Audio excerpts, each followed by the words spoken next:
c'est la contribution du Parti communiste du Québec aux actuels débats sur la meilleure manière pour les communistes de contribuer à l'avènement d'un monde plus juste et respectueux des droits nationaux de tous, en même temps que de lutter pour le socialisme.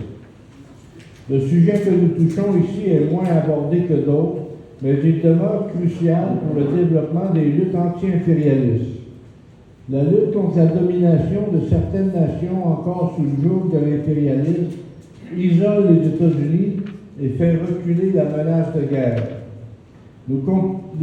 À condition que les communistes s'en occupent, ces luttes sont une réserve pour la révolution. Le dossier du Donbass, la lutte de la Palestine, celle de la réunification de la Corée, la réunification de la Yougoslavie et la restitution de Taïwan à la Chine ont tout un rapport avec la lutte de libération nationale. Nous référons notamment à la difficulté que bien des mouvements et partis, y compris au sein du mouvement communiste international, auraient encore aujourd'hui, en 2023, à bien comprendre le lien qui peut unir les luttes de libération nationale de tous les peuples, toujours soumis au dictat et à l'oppression, avec celle pour l'avènement du socialisme. Nous incluons bien sûr parmi toutes ces luttes pour la défense de la nation, celle menée au Québec pour notre propre indépendance. Il fut un temps où tous ces liens étaient systématiquement mis de l'avant par le mouvement communiste international. Nous nous référons notamment à toute la période où la Troisième Internationale communiste était toujours bien vivante. Comme preuve de ce changement d'attitude, on pourrait notamment citer la peur grandissante qu'auraient désormais plusieurs de ces mouvements et partis face à tout ce qui toucherait à un éventuel appui à quelque mouvement nationaliste que ce soit. Comme si même le mot patriotisme, un thème auquel nous tenons en même temps à nous identifier plus que jamais, et qui implique du même coup aussi la pleine souveraineté, aussi bien sur le plan politique qu'économique, était devenu quelque chose de pestiférant et de totalement négatif et réactionnaire. Nous, comme communistes, préférons de très loin le mot patriotisme au terme plus ambigu de nationalisme. Une fois cela dit, l'analyse voulant que les mouvements patriotiques ou encore nationalistes seraient complètement réactionnaires nous apparaît en même temps comme étant complètement déconnectés de notre propre réalité. Telle n'était pas en même temps l'approche privilégiée du temps de la Troisième Internationale. Nous voulons bien croire que les nazis, de même que la plupart des mouvements d'extrême droite, utilisèrent pour eux-mêmes l'expression nationaliste, ils se disaient en même temps socialistes, d'où l'expression nationale-socialiste, n'était en fait qu'une imposture de plus, puisque tous les fascistes d'alors et d'aujourd'hui étaient et demeurent avant tout des instruments aux mains du grand capital. Qui, du reste, durant la Deuxième Guerre mondiale, travailla d'arrache-pied pour défendre justement les intérêts des peuples et des nations, sinon en tout premier lieu les communistes eux-mêmes. Et ce, pas juste dans certains pays, mais bien partout où ces fascistes avaient fini par envahir une partie importante de la planète, comme en Asie. Partout où cela s'opposait, on n'hésitait pas à faire appel non seulement au peuple travailleur, mais aussi à la nation, et on appelait également à mener une guerre patriotique contre ces mêmes fascistes. Qui, du reste également, joua tout autant un rôle majeur pour insuffler, encourager et appuyer toutes les luttes pour obtenir la décolonisation du tiers-monde, sinon, encore une fois, les communistes ainsi que l'URSS. Aujourd'hui, tout cela semble devenu bien loin aux yeux de plusieurs. C'est comme si le capitalisme, passé à son stade suprême, soit celui de l'impérialisme, avec tout ce qu'on appelle désormais aussi la mondialisation capitaliste, faisait en sorte que les questions nationales étaient désormais réglées, et presque toutes réglées, et que de vouloir continuer d'insister pour qu'on accorde tout autant d'attention à ces questions était devenu non seulement périmé, mais aussi rétrograde et déconnecté de la réalité, alors que c'est le contraire en fait. À cela, il faudrait également rajouter le fait que le processus de décolonisation amorcé, surtout à partir de la fin de la Deuxième Guerre mondiale, demeure tout autant encore incomplet dans une très large mesure. Même si le droit à l'autodétermination est maintenant largement reconnu par l'Organisation des Nations Unies comme un droit fondamental, force est également de reconnaître que ce droit demeure encore bafoué par de nombreux pays membres de cette même organisation.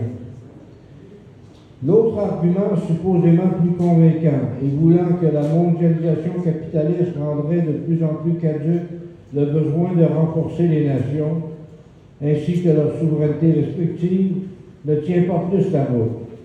Dans les faits, la présence et le renforcement des nations ne devient pas moins pressant, mais tout au contraire plus que jamais nécessaire pour justement combattre les affres de cette mondialisation. Le fait de ne pas comprendre cela ne peut à la longue que contribuer à vous rendre, que vous le vouliez ou non, vous-même complice de la mondialisation, de même qu'un complice du maintien du statu quo dans l'ordre mondial actuel. Il y a une époque où les communistes n'avaient effectivement pas autant peur de parler de tout cela.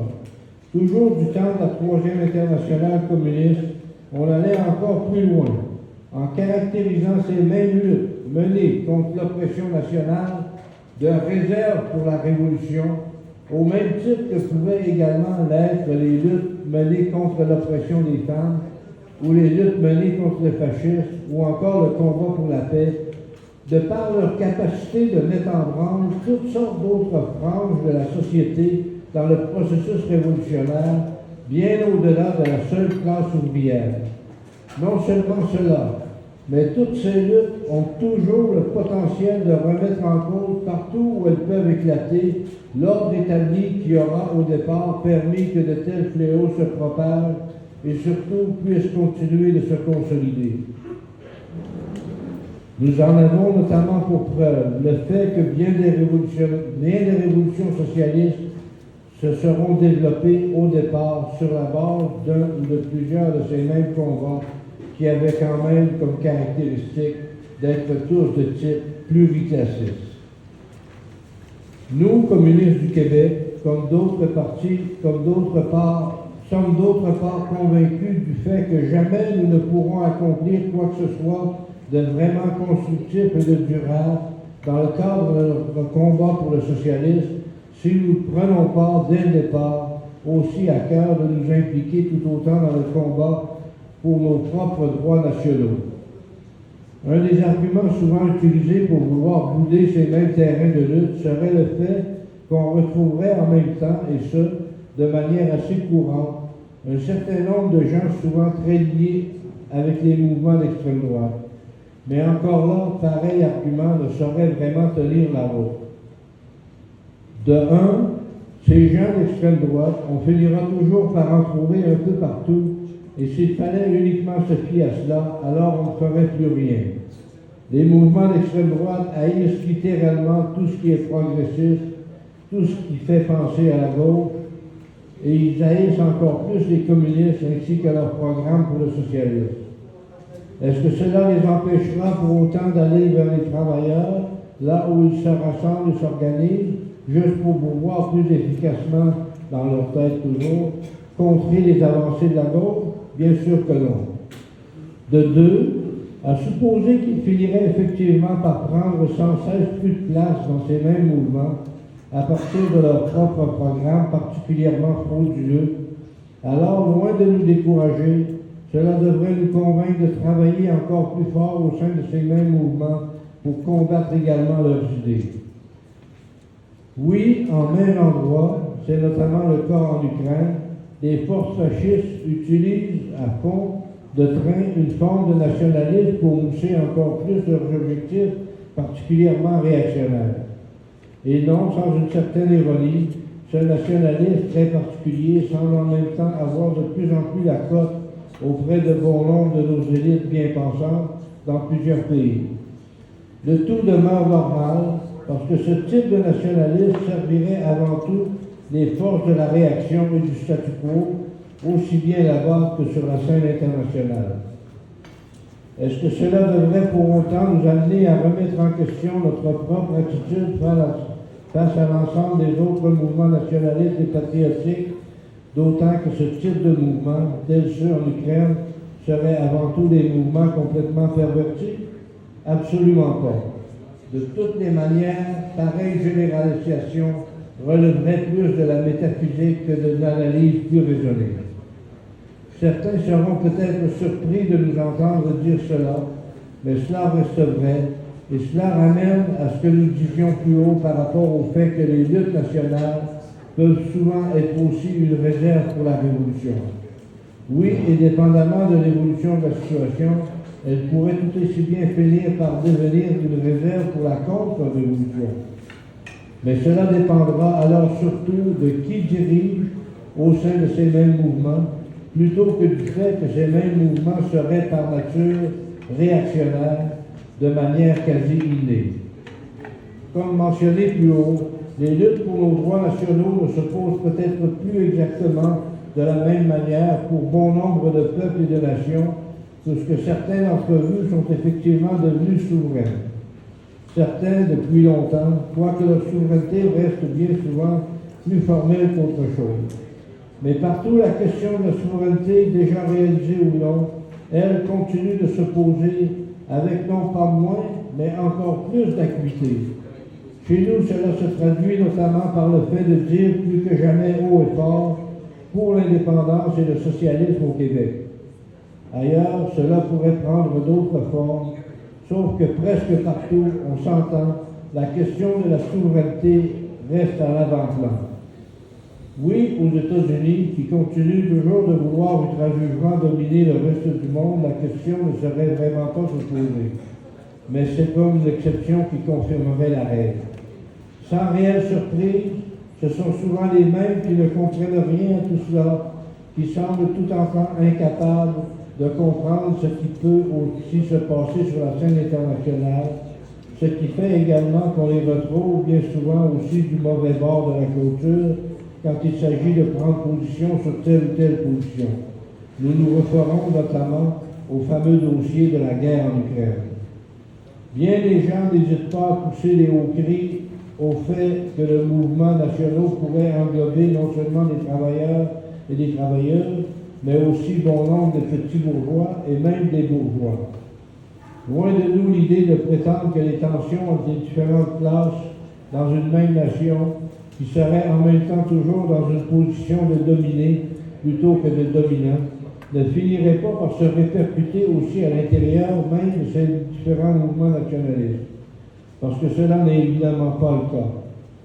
On peut le voir avec tout ce qu'il y a d'ailleurs d'être dit plus haut, et cela en même temps est tout à fait normal. Lorsque les éléments d'une certaine classe sociale, par exemple des bourgeois, décident finalement de plus intervenir sur le plan de la défense de notre souveraineté, que ce soit pour la réclamer, si elle n'existe pas toujours, y compris sur papier, ils apportent bien évidemment leur propre contribution avec leur propre vision de classe.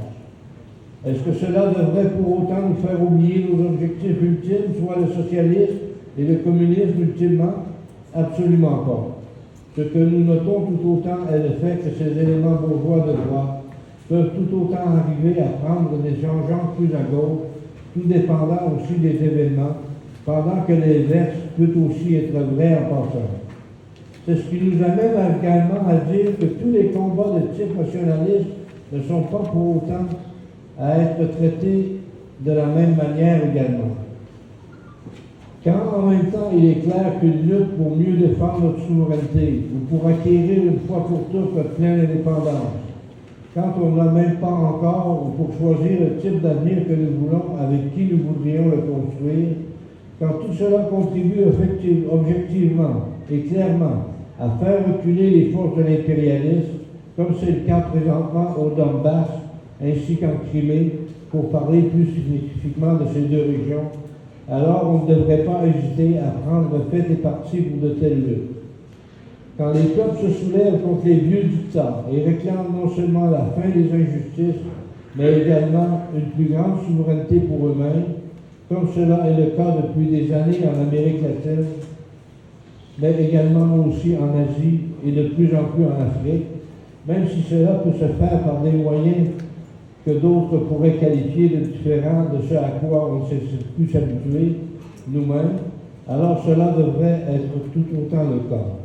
Ici au Québec, nous avons également la prétention de dire que la lutte pour notre propre indépendance aurait non seulement un potentiel énorme pour remettre en cause la puissance de l'impérialisme canadien, ainsi que l'impérialisme américain voisin, mais pourrait tout autant contribuer encore plus au développement d'autres contestations potentielles tout aussi révolutionnaires à travers tout le reste du continent américain.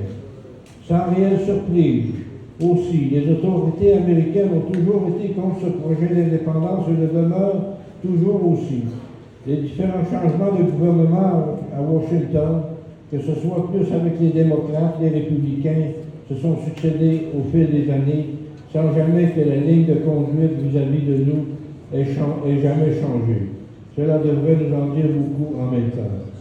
Sachez juste qu'on n'a pas vraiment le choix d'avoir en même temps à combattre sur cet autre terrain, mais cela ne nous fait pas peur du reste. Nous espérons que ces quelques commentaires tirés de notre propre expérience au Québec sauront profiter à bien d'autres ailleurs dans le monde. Pour nous, internationalisme et patriotisme ne sont pas obligés de s'opposer de manière systématique. Tous deux peuvent de fait se compléter et les communistes peuvent désormais pouvoir jouer un rôle pour accomplir cela.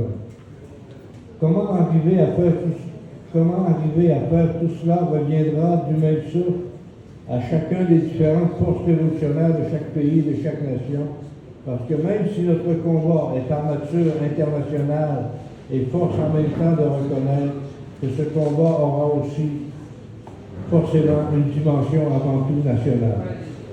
Seulement ainsi pourra-t-on aussi bâtir de manière encore plus solide l'unité de toutes les forces révolutionnaires à travers toute la planète.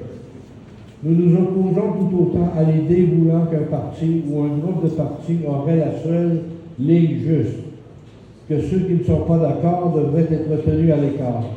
Nous nous opposons tout autant à l'attitude voulant que la fin justifie toujours les moyens et qui, conséquemment, serait prêt à mettre en danger nos lieux d'échange juste parce qu'ils ne pourraient tolérer que l'on ne soit pas d'accord avec eux. Prolétaires et peuples et nations opprimés, unissez-vous. Vive l'unité du mouvement communiste international et anti-impérialiste avec le reste du monde.